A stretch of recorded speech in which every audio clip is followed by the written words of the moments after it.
അശ്രദ്ധയുടെ മരണത്തിൽ ചർച്ച ചെയ്യുന്ന കാര്യത്തിൽ ഡോക്ടർമാർക്ക് പറ്റുന്ന അബദ്ധങ്ങൾ വളരെ എത്ര കൃത്യമായിട്ടാണ് ഇസ്ലാമിലെ കർമ്മശാസ്ത്ര പണ്ഡിതന്മാർ നിർവഹിച്ചിട്ടുള്ളത്. അതിൽ പറഞ്ഞ ചില കാര്യങ്ങൾ, ചില സന്ദർഭങ്ങളുണ്ടാകും. അതായത് ഇപ്പം ഒരു ഹോസ്പിറ്റലിൽ പിന്നെ സൗകര്യങ്ങളുടെ അപര്യാപ്തത, ഒരാൾക്ക് ഓക്സിജൻ കൊടുക്കാൻ സൗകര്യമില്ല, അങ്ങനത്തെ ഒരു ഹോസ്പിറ്റലാണ് എത്തിപ്പെട്ടത്. അവിടെ ഡോക്ടർക്ക് ഒന്നും ചെയ്യാനില്ല, കാരണം അതിനുള്ള എക്യുപ്മെൻറ്റ്സ്, ഉപകരണങ്ങളില്ല.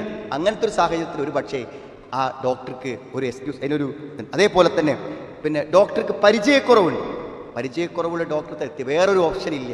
അയാൾക്ക് കഴിയണമൊക്കെ അയാൾ പരമാവധി ചെയ്തു, പക്ഷെ അയാൾക്ക് അത്രേ കഴിയുള്ളൂ, അതുകൊണ്ട് മരണപ്പെട്ടു പോയി.